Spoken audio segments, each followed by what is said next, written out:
मौत से पहले जूनियर डॉक्टर ने डायरी में क्या क्या लिखा, जिसने पढ़ा वो रो दिया। कोलकाता रेप मर्डर केस में अहम खुलासा हुआ है। मौके से कोलकाता पुलिस को मृतका की एक डायरी मिली थी। इसके साथ पुलिस को डायरी का एक पन्ना भी मिला। दोनों को पुलिस ने पहले ही दिन जब्त कर लिया था। अब इसे सीबीआई को सौंप दिया गया है। इस डायरी में जूनियर डॉक्टर की ज़िंदगी के कई राज छिपे हैं।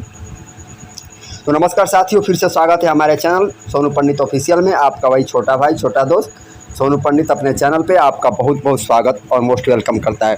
साथियों, आज हम बात करने वाले हैं कोलकाता रेप केस में जो जूनियर डॉक्टर की हत्या की गई थी। आज उसके बारे में हम आज घटना सुनाने वाले हैं कि क्या क्या अभी तक हुआ है, कोर्ट से लेकर के सीबीआई तक और बंगाल पुलिस तक, जो कि क्राइम तक में प्रकाशित किया गया है। साथियों, दरअसल डॉक्टर को पर्सनल डायरी लिखने की आदत थी। सूत्रों का कहना है कि महिला डॉक्टर रोज़ाना अपनी डायरी में कुछ न कुछ लिखती थी। इसमें आमतौर पर रोज़ाना वो जो भी कुछ करती थी उसे ज़रूर लिखती थी। साथ साथ वो अपने सपनों की भी डायरी के पन्नों पर अक्सर उकेरती थी। दोस्तों, अपनी मौत से पहले महिला डॉक्टर ने पन्ने पर एक विश लिस्ट बनाई थी। इसमें वो सब कुछ लिखा था जो वो करना चाहती थी। वह कई प्राइवेट क्लिनिकों और मशहूर अस्पतालों में प्रैक्टिस करना चाहती थी। इस लिस्ट में उन अस्पतालों के भी नाम थे दोस्तों, जिनमें वो काम करना चाहती थी। सूत्रों का कहना है कि उसने घटना से पहले ही डायरी में लिखा था।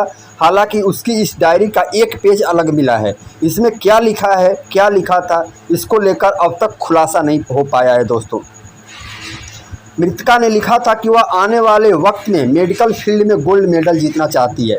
वह गोल्ड मेडल हासिल करने के लिए अभी और पढ़ाई करना चाहती है। साथियों, डॉक्टर की ये डायरी भी अब जांच का हिस्सा है। पुलिस ने इस डायरी के बारे में मृतका के परिजनों से पूछताछ भी की है। उन्होंने इस बात की पुष्टि की थी कि वो डायरी लिखती थी। यह बात सत्य है। उसकी हैंडराइटिंग का मिलान भी हुआ, जो उसकी पुरानी नोटबुक से मैच कराई गई। ऐसे में सीबीआई मानकर चल रही है कि यह डायरी मृतका ने ही लिखी है। अब इधर मामला यह आ जाता है कि इस मामले की जांच अब सीबीआई कर रही है। आरोपी संजय पहले ही गिरफ्तार हो चुका है। पहले दिन इस मामले में लिपापोती की कोशिश हुई, दूसरे दिन संजय की गिरफ्तारी हुई, तीसरे दिन अस्पताल के सुपरिटेंडेंट का तबादला हुआ। साथियों, चौथे दिन मेडिकल कॉलेज के प्रिंसिपल ने चारों ओर से बढ़ रहे दबाव के बाद आखिरकार इस्तीफा दे ही दिया। फिर हाईकोर्ट के आदेश पर सीबीआई की जांच शुरू हुई। छठे दिन की अस्पताल आरजी केयर हॉस्पिटल में डॉक्टरों पर फिर से हमला होना शुरू हो गया। जांच के दायरे में मुख्य आरोपी संजय रॉय से लेकर उसके करीबी पुलिसकर्मी तक और अस्पताल के पूर्व प्रिंसिपल से लेकर अस्पताल के कर्मचारी तक शामिल हैं। 12 दिन से मुख्य आरोपी गिरफ्तार है, उससे पूछताछ हो रही है। साथियों, 6 दिन से पूर्व प्रिंसिपल से पूछताछ हो रही है। मृतका के घर वालों से पूछताछ जारी है और हो चुकी है। अस्पताल के कर्मचारियों से पूछताछ हो चुकी है।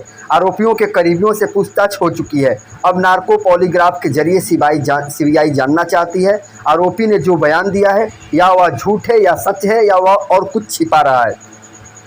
लेकिन कई सवाल अब भी बरकरार है। साथियों, हमारे हिसाब से डेड बॉडी देर से क्यों सौंपी, परिवार को इंतजार क्यों करवाया, हत्या को सुसाइड क्यों बताया, क्राइम सीन से छेड़छाड़ क्यों हुई, मुकदमा दर्ज करने में देरी क्यों हुई, अस्पताल प्रशासन ने पुलिस को देर से क्यों बताया।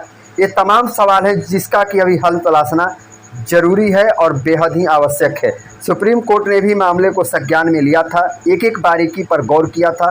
केस से और डॉक्टरों की पूर्ण सुरक्षा से जुड़े हुए तमाम पहलुओं पर लंबी चर्चा की थी। कोलकाता के आरजी केयर अस्पताल की सुरक्षा सीआईएसएफ के हवाले अब कर दी गई है। अब तक इस जांच जो 2 किरदार के इर्द गिर्द दिख रही है, एक तो आरोपी संजय रॉय और दूसरा पूर्व प्रिंसिपल संदीप घोष, जिनकी भूमिका पर सुप्रीम कोर्ट भी उंगलियां उठा चुकी है। साथियों, ऐसे में देखना होगा कि अब आने वाले वक्त में क्या सीबीआई संदीप घोष को भी गिरफ्तार करेगी या नहीं। अब यह रहा आज का जो अभी तक जो घटना घटित हुआ है कोलकाता रेप मर्डर केस में, वह मैंने आप लोगों के सामने रख दिया। साथियों, अब मिला जुला करके अगर बात यह लेकर के चलें तो जितनी जल्द हो सके उस पीड़िता को इंसाफ मिलना बेहद ही इम्पोर्टेंट है और बहुत ही ज़रूरी है, क्योंकि उस पीड़िता के साथ इतना भयावह और गलत कृत्य हुआ है जिसका कि हम कुछ अपनी ज़बान से बयान नहीं कर सकते हैं। साथियों, पुलिस और प्रशासन सब लगे हुए हैं।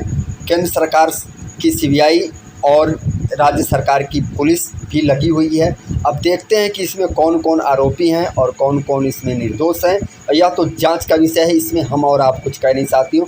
बस हम आने वाले समय का इंतज़ार करें और क्या क्या चौंकाने वाले तथ्य और खुलासे होते हैं यह भी हम और आप देखेंगे और सुनेंगे। फिर मिलेंगे कल किसी अगले क्राइम की घटना के साथ। तब तक के लिए आप मुझे इजाज़त दें। खुश रहें, मस्त रहें, एंजॉय में रहें।